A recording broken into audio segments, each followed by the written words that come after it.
नमस्कार. BMS second year संहिता अध्ययन 2 या विषयातील आज आपण इम्पॉर्टंट पॉईंट्स टू स्टडी म्हणजेच चरक विमानस्थानमधील आपण कोणते महत्त्वाचे टॉपिक आहेत जे एक्झामच्या पॉईंट ऑफ व्ह्यू खूप इम्पॉर्टंट आहेत व ते तुम्ही व्यवस्थित काळजीपूर्वक स्टडी करावे व त्यांना मिस करू नये. तर त्या उद्देशाने हा आजचा व्हिडिओ शेवटपर्यंत नक्की पहा, तुम्हाला नक्कीच फायदेशीर ठरेल. त्याचप्रमाणे चरक संहिता संबंधित इतर व्हिडिओ आपल्या चॅनलवर अपलोडेड आहेत, ते एकदा अवश्य पहा. तर चला मग पाहूया विमानस्थानबद्दल इम्पॉर्टंट पॉईंट्स टू स्टडी. विमानस्थानमध्ये 8 अध्याय येतात, त्यापैकी आपण एक अध्यायामध्ये काय इम्पॉर्टंट आहे ते पाहूयात. तर जसं आपण दर व्हिडिओमध्ये पाहतोय तसंच आज या व्हिडिओमध्ये आपण विमानस्थानचे इम्पॉर्टंट पॉईंट्स पाहणार आहे. तर सुरुवातीला त्याचं मार्कांचं वेटेज माहीत असणं गरजेचं आहे. तर त्याला 24 मार्कांचं वेटेज आहे. तर सुरुवात करूया चरक विमानस्थान 1 रसविमान अध्यायापासून. इथे रायटिंग मिस्टेक झालेली आहे, चुकून निदानस्थान झालेलं आहे, तर तेवढं समजून घ्या. त्यामध्ये रसविमान अध्यायामध्ये सुरुवातीला रसदोष, त्यामध्ये साधर्म्य वैधर्म्य, त्यानंतर प्रकृती संवेद सिद्धांत काय आहे त्याचा श्लोक जर तुमचे पाठ होत असतील तर श्लोक पाठ करा, कारण संहितेमध्ये जेवढे श्लोक जास्त लिहाल तेवढं तुम्हाला लक्षात ठेवायला सुद्धा सोपं जाईल, तसंच मार्क मिळवण्यासाठी सुद्धा सोपं पडेल. त्यानंतर चतुर्विध प्रभावचा उपदेश, त्यानंतर 3 द्रव्यांचा अतिसेवनाचा निषेध म्हणजे पिंपळी, क्षार आणि लवण यांचा अतिसेवन जर केला त्यांचा निषेध सांगितला आहे. तर ते काय पॉईंट्स आहेत ते एकदा बघून घ्या. त्यानंतर आहार विधी विशेष आहेत नाही या अध्यायामध्ये अष्टो आहार विधी विशेष आयतने वर्णन केले आहेत, म्हणजे 8 सांगितलेले आहेत. तर श्लोक नंबर 21 मध्ये तुम्हाला ते सर्व मिळून जातील. श्लोक पाठ करा, त्याच्या खालचं डिस्क्रिप्शन प्रत्येकाचं पाठ करा, ते पेपरमध्ये व्यवस्थित प्रेझेंट करा. व त्यानंतर आहार विधी, त्यामध्ये आहार विधीचं सुद्धा वर्णन आलेलं आहे, तर कोणत्या विधी आहेत ते एकदा बघून घ्या. त्यानंतर नेक्स्ट आहे चरक विमानस्थान 2 त्रिविध कुक्षीय विमाने अध्याय. त्यामध्ये सुरुवातीला त्रिविध कुक्षींचं वर्णन आलेलं आहे, ते कोणते कुक्षीचे प्रकार कोणते आहेत काय असतं ते एकदा बघून घ्या. त्यानंतर आहाराची लक्षणं, त्यामध्ये मात्रावत आहार, हीन आहार आणि अतिमात्रा आहार, म्हणजे योग्य आहार, अल्प आहार आणि अतिमात्रेमध्ये आहार घेतला तर काय लक्षणं दिसतात, तर ती लक्षणं लक्षात ठेवा. त्यानंतर आमदोषाबद्दल वर्णन आलेलं आहे. त्यानंतर अल्सक, विसूचिका या व्याधींचं हेतू, लक्षण आणि चिकित्सा सुद्धा या अध्यायात वर्णन केलेलं आहे. तेच तुम्ही मागे रोगनिदानमध्ये सुद्धा शिकलेला आहात व तसंच तुम्हाला पुढे काय चिकित्सामध्ये सुद्धा हे शिकायचं आहे, तर त्या उद्देशाने याचा स्टडी करा. नेक्स्ट आहे चरक विमानस्थान 3 जनपदध्वंसी विमान अध्याय. त्यामध्ये जनपदध्वंसकर सामान्य भाव सांगितलेले आहेत 4, ते तुम्ही लक्षात ठेवा. त्यानंतर रोग उत्पत्तीचा इतिहास, म्हणजे कसं उत्पत्ती झाली रोगांची ते सांगितलेलं आहे 4 युगांमध्ये, तर त्यावर तुम्हाला शक्यतो MCQज विचारला जाऊ शकतो.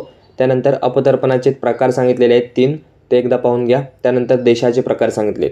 तर अशा प्रकारे जनपदध्वंसी विमान अध्यायामध्ये एवढं सर्व पॉईंट्स इम्पॉर्टंट आहेत. त्यानंतर चरक विमानस्थान 4 त्रिविध रोग विशेष विज्ञानी अध्याय. त्यामध्ये पहा रोग विशेष ज्ञानाचे 3 साधनं सांगितलेत श्लोक नंबर 3 मध्ये, तो एकदा पाठ करा.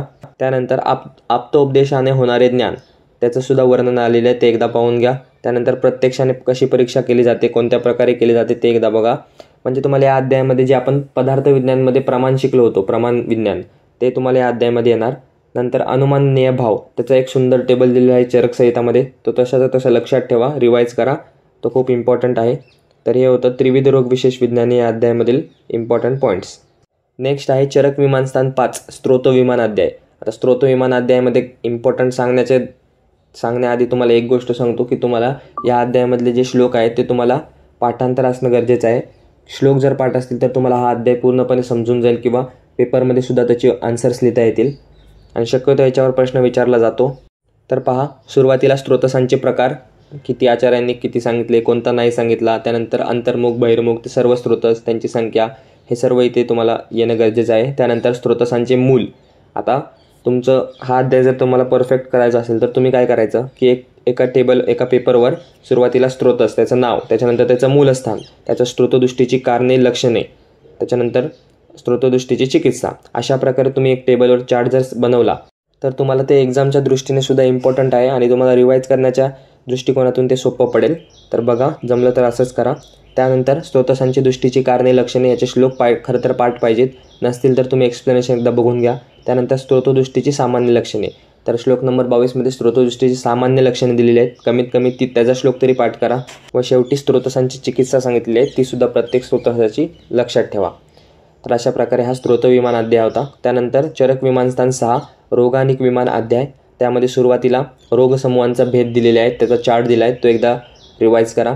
त्यानंतर दोष व त्याचे विकार, दोष दिलेले आहेत आणि त्यांच्यापासून होणारे विकार. त्यानंतर अग्नी आणि त्याचे प्रकार, अग्नी आहेत किती प्रकारचे आहेत ते दिलेलं आहे. त्यानंतर आरोग्य प्रकृती याचं वर्णन आलेलं आहे आणि राजवैद्याची लक्षणे, श्लोक नंबर 19 मध्ये राजवैद्याची लक्षणे आलेली आहेत, ती सुद्धा नीट लक्षात ठेवा.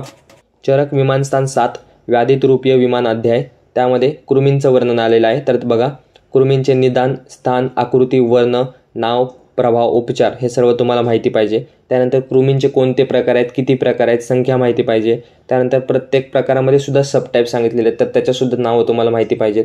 व तसंच कृमी रोगांचे चिकित्सासूत्र माहिती पाहिजे. तर हा पूर्ण अध्याय कृमी या विषयावरच आहे. तर त्यानुसार स्टडी करा. सगळ्यांचे प्रकार लक्षात ठेवण्याचा प्रयत्न करा. काही लक्षात राहत नसतील तर काही ट्रिक्स बनवा, पण लक्षात ठेवा. त्यानंतर नेक्स्ट आहे चरक विमानस्थान 8 रोगभिषक जितीय विमान अध्याय. सुरुवातीला त्यामध्ये परीक्षांचं वर्णन आले आहे.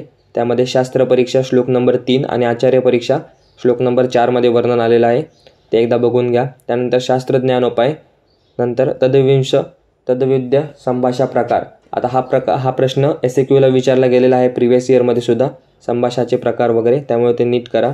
त्यानंतर त्रिविध विपक्षी परिषदा, त्यानंतर वादमार्ग पद, या सर्वांचा अर्थ काय होतो, वाद मार्ग पद यांचा अर्थ काय होतो ते एकदा बघून घ्या. आणि दशविध परीक्षे भाव श्लोक नंबर 69 ते 78 मध्ये दशविध परीक्षे भावांचं वर्णन केलेलं आहे. हा सुद्धा LAQला सुद्धा विचारला गेलेला प्रश्न आहे. दशविध परीक्षा, दशविध परीक्षे भाव, तर त्यामध्ये फरक काय आहे, कोणते डिफरंट पॉईंट आहेत लक्षात ठेवा. कन्फ्यूज होतं पेपरमध्ये लिहिताना की दशविध परीक्षा आणि दशविध परीक्षे भावामध्ये, तर एकदा नीट बघून घ्या. तर हे होते चरक विमानस्थानमधील इम्पॉर्टंट पॉईंट्स टू स्टडी. तर हा एक फक्त आधार आहे, तुम्ही याच्यावर पूर्ण अवलंबून राहू नये. पण एवढं मात्र आहे की तुम्ही मी जे टॉपिक सांगितले ते अजिबात मिस करू नका. हे सर्व रिवाईज करा, व्यवस्थित स्टडी करा. तसंच चरक संहिता संबंधित इतर स्थानाचे सुद्धा आपण इम्पॉर्टंट पॉईंट्स चॅनलवर अपलोड केलेले आहेत. तसेच प्रिव्हियस इयर क्वेश्चनसुद्धा आहेत.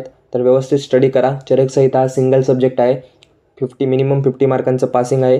तर त्यानुसार स्टडी करा. जे जास्त वेटेजचे टॉपिक आहेत त्यांना जास्त प्राधान्य द्या, ते व्यवस्थित स्टडी करा. तर अशा प्रकारे व्हिडिओ आवडला असल्यास चॅनलला सबस्क्राईब करा, व्हिडिओला लाईक करा. भेटूया एका नवीन व्हिडिओमध्ये नवीन टॉपिकसोबत. धन्यवाद.